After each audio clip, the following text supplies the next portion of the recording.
bem-vindos ao meu canal. O meu nome é Sandra e hoje trago-vos um vídeo diferente. Hoje venho responder às vossas questões, às questões que me fizeram no outro vídeo, aquilo que eu coloquei à vossa disposição para vocês colocarem as questões que queriam saber sobre mim. Então recebi várias questões, algumas delas muito interessantes, aí que vou gostar de debater aqui convosco. Antes de avançar para o vídeo, quero deixar um beijinho especial a todas aquelas pessoas que estão a trabalhar neste período de quarentena. Eu sei que é muito difícil para vocês, eu tenho um exemplo cá em casa, o meu marido está a trabalhar, trabalha num posto que é suposto ser um serviço mínimo e, portanto, é sempre complicado. Eu sei o que é que vocês estão a passar, um pouco daquilo que vocês estão a passar. Obviamente que os especialistas em saúde são os mais complicados, são aqueles que vivem mais de perto desta realidade. Quero mandar também para eles um beijinho muito especial e para todos vocês que estão de quarentena. Malta, toca aproveitar este tempo para pôr as leituras em dia. Agora não há desculpas, vocês agora têm muito tempo, porque o objetivo principal, a vacina que existe para tratar este vírus maldito é ficar em casa. Portanto, malta, vamos todos colaborar, vamos todos ficar em casa e ler muito, sim?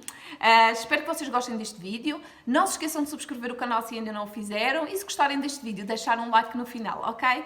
Então, neste vídeo eu vou responder às vossas questões, já tenho elas aqui todas marcadinhas no meu caderno e, portanto, vamos lá. A primeira questão é da Mónica Silva e a Mónica pergunta: qual foi o teu processo de escolha no que toca à universidade? O que te apaixona na psicologia? Então, Mónica, eu sempre fui uma adolescente muito indecisa. Eu não sabia o que queria ser quando estava no secundário.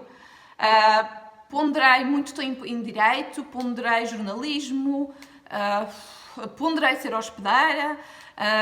Eu estava sempre muito indecisa. Entretanto, o que me levou à psicologia foi mesmo no 12º, tive a cadeira de psicologia com um professor que de facto era um excelente professor, era e é um excelente professor, e fez-me apaixonar então pela psicologia. Sou uma pessoa naturalmente curiosa e então essa disciplina fez-me gostar muito de psicologia. E foi isso, no fundo, que me levou para a psicologia. Eu tinha também muito boas notas nesta disciplina, tive muito boas notas no exame nacional e, portanto, acabei mesmo por optar por psicologia por essa razão. Entretanto, depois no curso acabei por gostar muito de algumas facetas do curso, de outras nem tanto.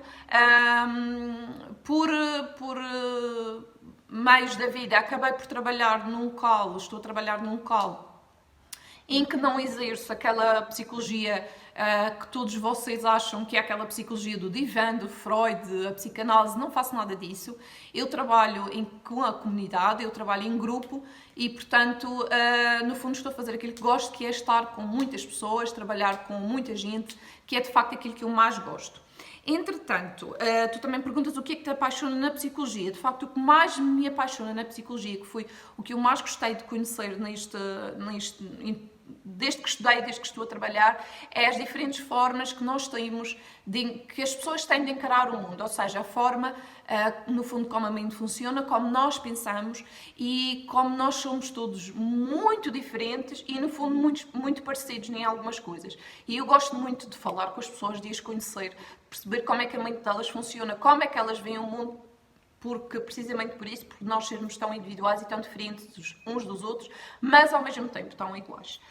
Entretanto, a Cândida Jardim, a minha querida amiga Cândida Jardim, que está na Escócia, pergunta-me: quais achas que são as vantagens e desvantagens de ser leitora, ávida e booktuber? E qual é a tua comida favorita?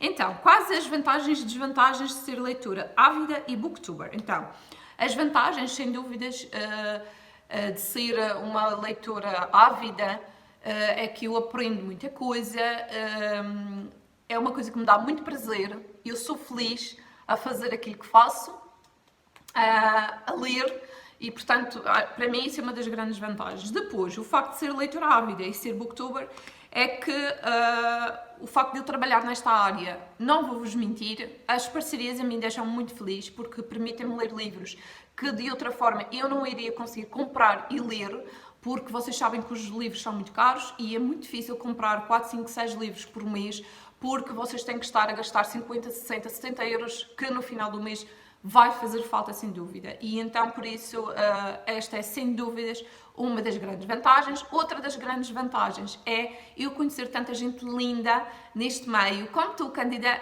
nós nos tornamos muito amigas, amigas íntimas, porque devido a este meio, devido aos livros, e portanto eu estou muito feliz porque este mundo de facto trouxe-me pessoas maravilhosas para a minha vida.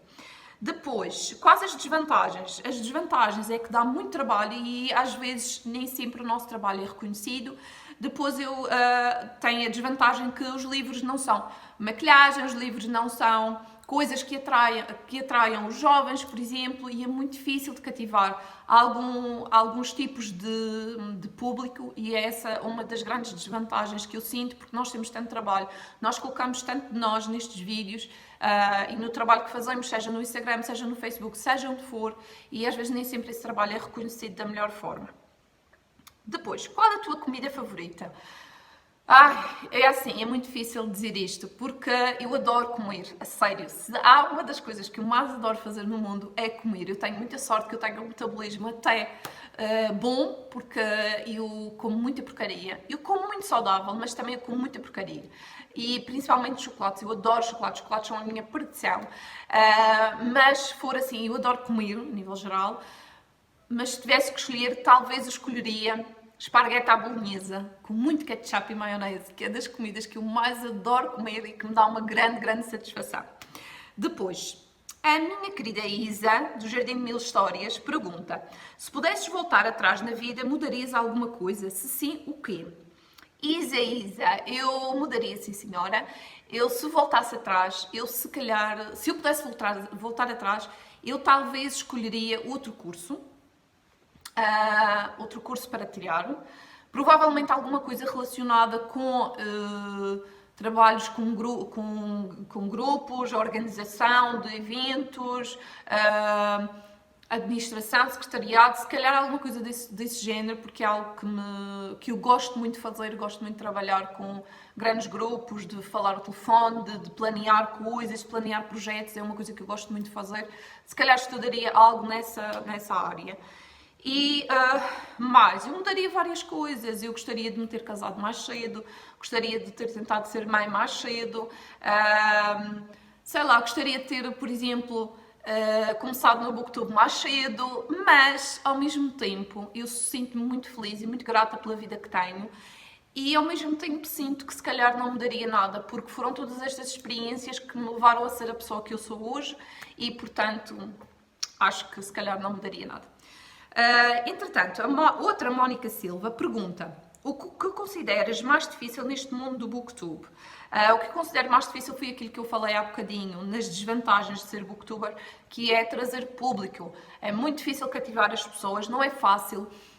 As pessoas hoje em dia sentem-se muito atraídas pela visibilidade, e se vocês lhe dão alguma visibilidade, essas pessoas até vão convosco, até vão atrás de vocês e ajudam vocês nos vossos projetos, mas se vocês não lhes trazem nada, essas pessoas muitas vezes também não vos dão nada em troca. Então, para captar a atenção do público é muito difícil, captar a atenção dos jovens principalmente, e não só, mesmo pessoas mais velhas. Eu tenho pessoas mais velhas a me dizer que isto é uma coisa de criança, que eu não devia estar a fazer isto. Portanto, acho que isto é a maior desvantagem que nós temos aqui. Depois, a Patrícia do Prazer das Coisas pergunta: qual a tua rotina de leitura? Isto é, ao longo de um dia normal de trabalho, quando e quanto tempo te dedicas à leitura? É assim, Patrícia, normalmente isto depende do dia, mas por norma eu levanto-me 7h30. Eu tenho a vantagem de viver perto do meu local de trabalho, então não preciso me levantar assim muito cedo. Eu levanto por volta das 7. Vou trabalhar, às vezes consigo ler um bocadinho na hora do almoço, mas eu nem sempre consigo, às vezes consigo. Depois, normalmente, venho para casa e faço os deveres que tenho que fazer cá em casa, porque eu sou uma pessoa que eu gosto de ter a minha casa sempre muito organizada, e então eu não consigo, por exemplo, me sentar no sofá e não ter a cama feita, por exemplo. É uma coisa que me deixa muito ansiosa, então eu tenho que ter tudo organizado então para me sentar no sofá. Às vezes consigo, por volta das 6, entre as 6 e as 7, ler um bocadinho. Às vezes não consigo porque opto esse tempo das 6 até às 7 ou das 6 às 8 para ir treinar, ou ir andar a pé, ou correr, ou fazer algum exercícios cá em casa, ou então ver uma série, alguma coisa, portanto nem sempre consigo ler. Mas, por norma, a minha rotina de leitura mais certinha é quando eu volto do trabalho, faço as minhas coisas, faço o jantar, depois de jantar eu deito-me na cama muito cedo. Muitas vezes as pessoas dizem, meu Deus, já estás na cama, como é que consegues já estar na cama a esta hora? Mas é que se não fosse assim eu não conseguia ler, porque eu adoro ler na cama e depois eu tenho muita luz na minha cama e é por isso que eu gosto de ler lá, porque a luz é uma coisa que eu preciso, tenho muita falta de vista e a luz é uma coisa muito importante. E portanto eu normalmente começo a ler às 9 e paro de ler por volta das 11, porque a essa hora já tenho que ir dormir, 11, meia-noite. Portanto, durante um dia normal de semana, é esta a rotina que eu tenho. Normalmente eu leio sempre à noite. Como estava a dizer anteriormente, às vezes consigo ler à tarde e na hora do almoço, mas nem sempre. E por norma a minha rotina é mais certinha mesmo ler à noite, entre as 9 e as 11, ok? Depois, a Filipa Monteiro pergunta-me, fala-me, não é bem uma questão, mas ela diz-me, fala-me mais da questão da condução para ver se ultrapassa a coisa. A Filipa tem muito medo de conduzir e eu uma vez estava a falar com ela e disse-lhe que isto não podia ser, ela tinha que aprender a conduzir, porque é uma coisa essencial. Mas depois é assim, a Filipa onde mora, ela mora em Lisboa, ela tem muitos transportes públicos. Nós aqui não temos transportes públicos, nós temos, mas são muito poucos, estão a perceber? São muito espaçados, imaginem, nós temos um transporte público às 9 da manhã e depois temos um às 11, não temos transporte já toda a hora como vocês. E então é mais difícil para nós aqui andarmos de transporte público. Quem vive no centro do Funchal é mais fácil, tem muitos transportes. Agora nós aqui, eu que vivo numa zona rural, eu não tenho esses transportes e portanto eu vi-me obrigada a conduzir, a aprender a conduzir. Mas a condução sempre foi daquelas coisas que eu nunca tive medo. Desde nova aprendi a conduzir. Entretanto, quando eu fui para a faculdade, eu tive cerca de 2 anos praticamente sem conduzir. Aí sim eu apanhei um bocadinho de medo. Entretanto, comecei a conduzir porque tinha de ir para a faculdade, porque eu depois mudei-me para a faculdade aqui na Madeira. E eu tinha de conduzir, eu tinha de ir daqui da minha casa até ao Funchal e eu demoro mais ou menos 40 minutos. E eu tinha de aprender a conduzir. E na altura, o único carro que eu tinha disponível era do meu pai, e o meu pai tinha uma carrinha de caixa fechada e não tinha janelas atrás, e era um carro um pouco difícil de conduzir. E nessa altura eu vi-me um bocado aflita, tinha medo de conduzir, entretanto o meu namorado, o meu atual marido, ajudou-me bastante nessa parte, e eu acabei por perder o medo, e sinceramente o medo eu perdi-o a conduzir. Se eu não conduzisse eu nunca ia perder o medo. E portanto foi assim.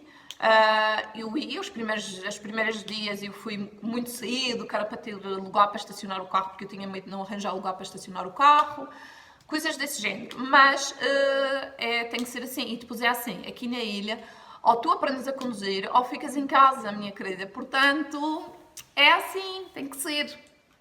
Próxima questão. O Unicórnio Nerds pergunta: estou a pensar começar a ler romances de época históricos. Que autor ou livros recomendarias para iniciantes? E já agora, o teu top 3 de romances de época, qual seria? Estas duas questões são muito difíceis. Unicórnio.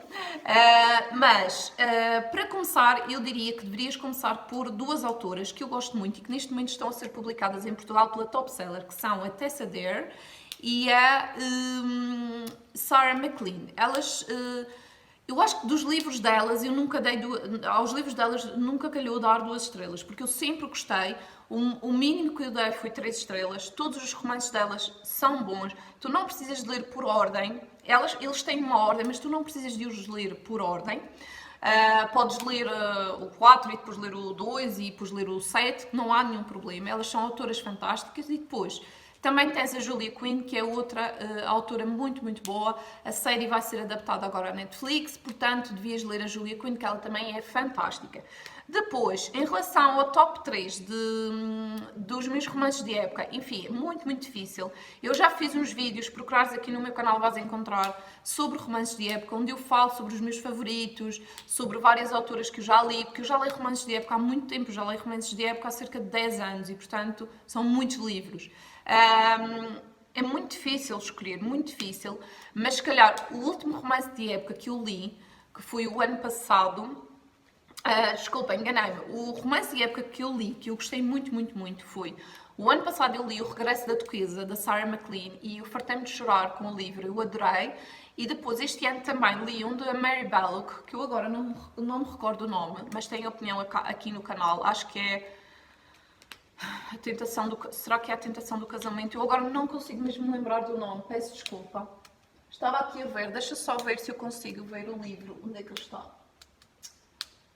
É ali. É aquele. Já sei. É A Magia de um Abraço. Eu gostei muito deste livro da Mary Ballock e dei-lhe 5 estrelas, se não estou em erro, e também chorei muito, gostei muito. Também é uma autora que eu gosto. Nem toda a gente gosta desta autora, mas eu gosto muito e, portanto, também recomendo. Ok? Entretanto, a Mara Maia pergunta: nunca pensaste em escrever um livro? Sim, Mara, eu penso muito nisso. Queria muito, muito escrever um romance de época. Eu já tentei várias vezes começar a escrever, mas depois eu sempre acho que... Mas eu já li esta história em algum sítio, alguém já escreveu esta história. Ou então eu começo a ler e penso: ai, mas a minha escrita não, eu não sei escrever, e depois eu acabo sempre com o projeto a meio. Mas sim, eu tenho esperança ainda de conseguir terminar um livro, um romance de época e conseguir publicar.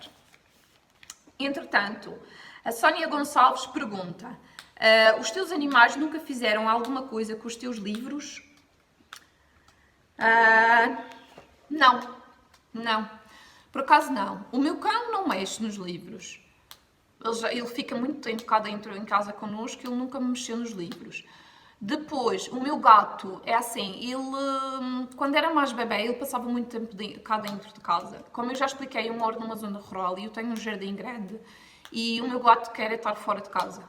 Ele gosta de estar fora de casa, ou então ele gosta de ficar na garagem, que é onde tem as coisas dele, tem comida, água, a cama dele dormir, tem areia, e ele gosta muito de passar tempo lá. Imagina, ele vem connosco para dentro de casa, mas depois ele começa a miar e a bater na porta para nós abrirmos a porta para ele ir para a garagem.